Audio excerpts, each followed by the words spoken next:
backstory for everyone. For those of you who don't know, Britney Spears, I guess, joined TikTok.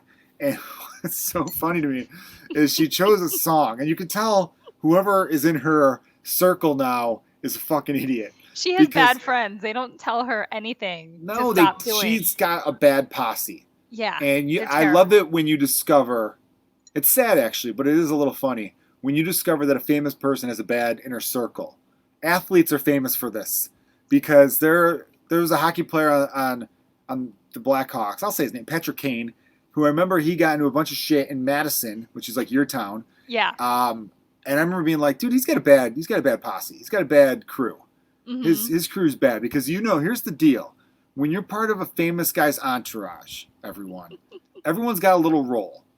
And one role has to be someone needs to protect the money. Meaning you're protecting the guy who's paying for all this shit. The number of times Patrick Kane had like a 6-month period in which everything you get in trouble for, and look, he brought a lot of it himself. I'm not saying he's some angel, clearly. But a lot of it was also just like he's a 22-year-old kid who's making $7 million a year, just won the Stanley Cup, is super famous. There's a lot of pressure for him to be like this party animal in public because he's 22. But he needs one of his boys. He's got to tell him, hey, listen, I'm paying you. You're part of this. All right? You're part of the team. Someone takes out their little fucking phone. It's your job to bash the phone. I'll deal with paying for a new phone later. I'd rather buy someone a new iPhone at the time of 5, maybe 4. I'd rather buy someone a new iPhone 4 than to have to fucking deal with my shit all over TMZ and all over the news. So that's your role. And someone's got to be part of that. Now, Britney's crew, Britney needs to say, I need you to make sure I don't look like an asshole. Okay? Because the person who's in charge of making her not look like an asshole has failed her. They're failing. They're failing really bad. And somebody needs to give her a new wardrobe. She's wearing the things that I used to wear. Yeah. And I'm not a fashion guy at all. I'm wearing this cool 10-cent beer night shirt from the famous June of 74 at Municipal Stadium in Cleveland. They had a 10-cent beer night that resulted in what you'd think a 10-cent beer night would result to.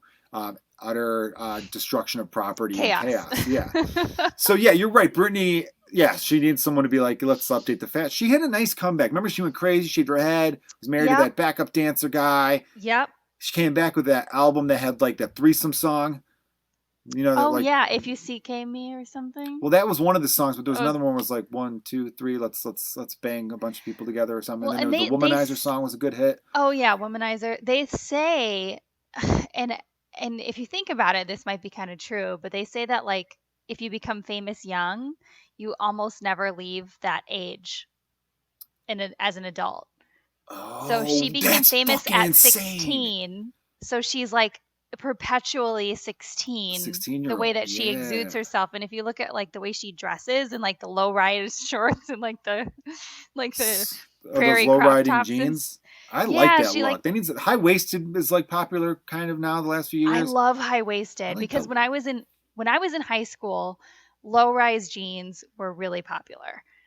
And I have a butt. I've had I've been shaped the exact same way since then. And so with low rise jeans with a butt, my butt would always come out of them when I would sit down, and people would throw shit into my butt crack all the time.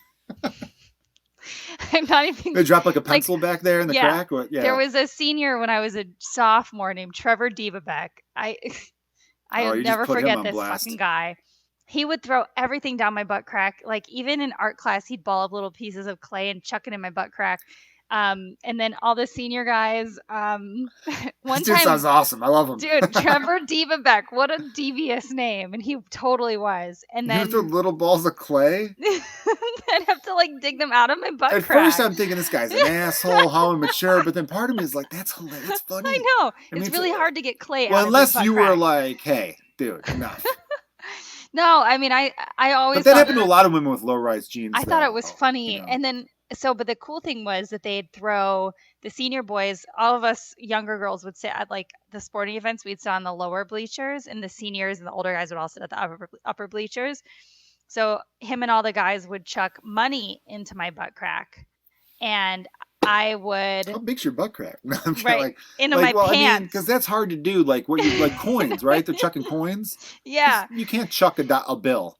Paper money. You can't. I mean, you could try to paper plane it, but it'd be tough. They'd chuck quarters and nickels and dimes.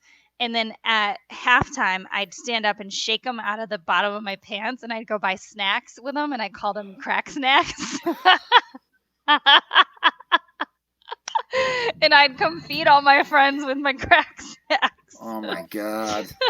Well, I usually could get like people, one Snickers and some Twix out of it. Damn. That is pretty hilarious. Stories from my high school. Yeah, no, it seems like a fun time.